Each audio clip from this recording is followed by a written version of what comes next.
Yaada harmee koo daawwitii iftuu akka biiftuu ganamaa iftee mul'attu tarii hadha sirraa fagaannaan anattuu dukkanaa'e tarii har'a sirraa fagaannaan anattuu dukkanaa'e.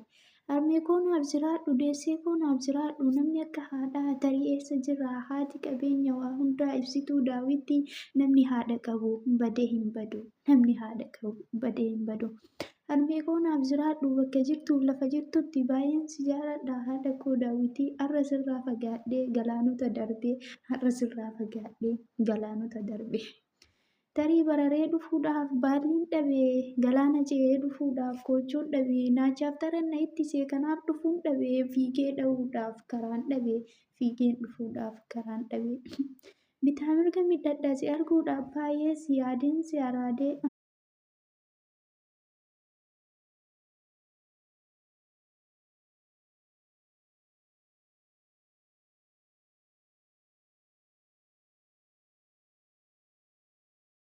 Haadha jechuun urjii adunyaa, haadha jechuun qabeenya adunyaa, haadha jechuun ibsituu waa maraa, haadha jechuun beekumsaaf taliila. Namni haadha qabu sammuun isaa orjinaali. Namni haadha qabu sammuun isaa orjinaali.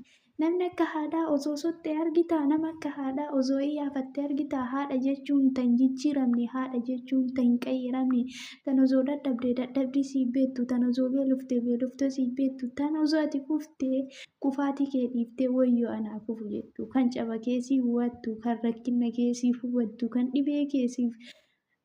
dhibee keessii wadhaantu osoo ati himatiin laattee siif beektu wayi haadha ofii tarii maaltu ga'a haadha ofii tarii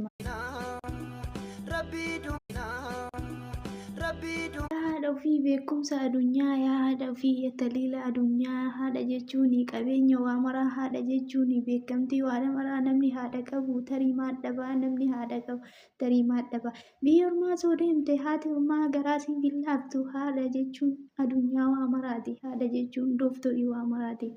Yaa haadha hundaa baay'ee jiraadhu sedduun si jaaladha ati adunyaa kooti namni haadha qabu tarii maadhabaa namni haadha qabu tarii maadhabaa.